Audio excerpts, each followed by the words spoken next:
السلام علیکم ګرانو کتونکو علم خان شیرپوی ما خبرې به درسره کوم نن په شهبازګل باندې. شهبازګل پرونه ډېرې کوکې وهلې دي او بیا چې کله عدالت ته خبره تللې ده نو میډیکل رپورټ چې څومره وو نو هغې کې هېڅ قسمه مرض پکې نه.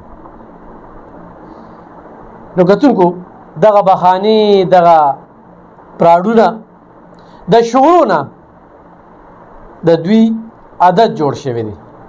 هغه شهبازګل چې ادارو پسې ډېرې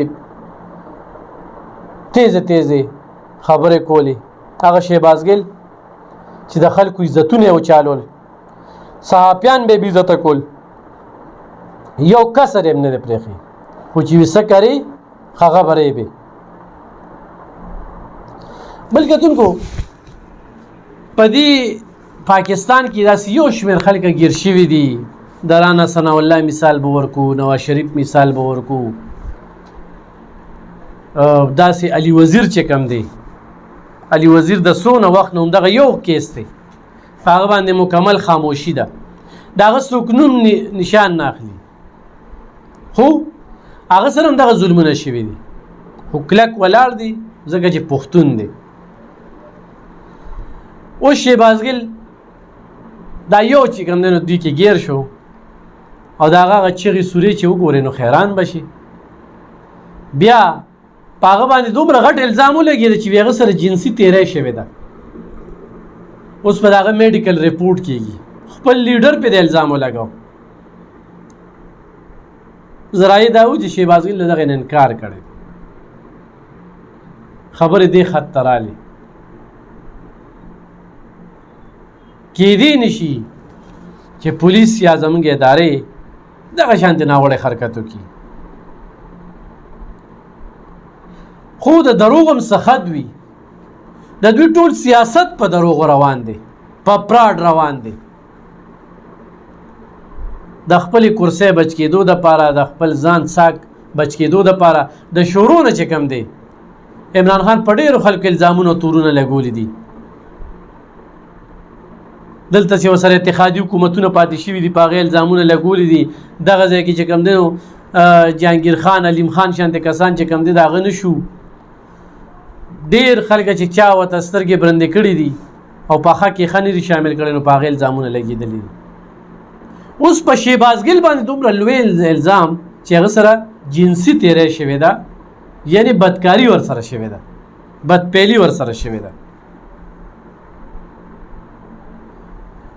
نو دا د دوی فطرت جوړ شوی دی. دوی ورکرانو ته وګوره، ویډیوګانې جوړوي که نه؟ تاسو په ویډیوګانو کې کتلي وي د دوی ورکران چې کوم څومره دي، ما پسې چې څومره ویډیوګانې جوړې کړي دي همدغه شانتې الزامونه یې لګولي دي. زنانه رالي، زنانه مې ورسره ګیره کړه، دا د دوی د ورکر وینا ده، بل چا وینا نه ده. او اصل کې چلی په اسلامي ټچ باندې، په اسلام باندې خو چلی نه چې اسلام څه وایي. اسلام د زنا باره کې څومره سخت احکامات دي او څلور ګواښان او ګواښان څنګه چې دوه کسه ګیر کړي او بلکل چې کوم دی نو تاسو ته وینې په دې بقو سترګو ته وینې.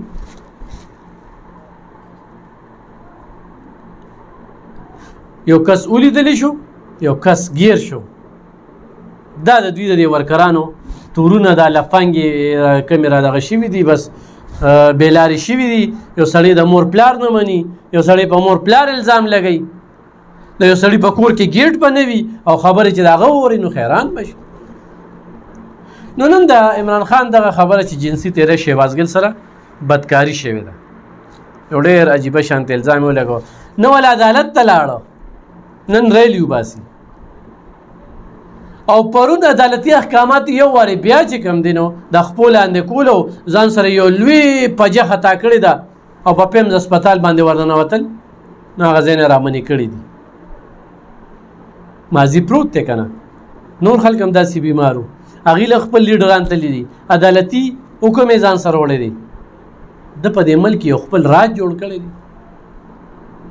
آئین شکنیک ده وکړله، د آئین د ماتېدو کوشش ده وکړو.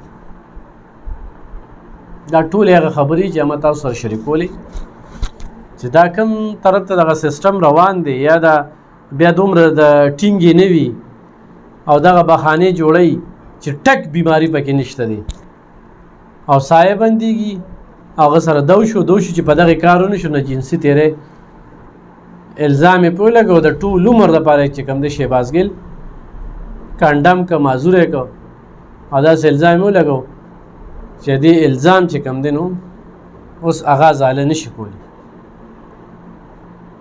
کتونکو په بل پروګرام کې به سره بیا حاضرېږم مزید خبرې به در سره کوم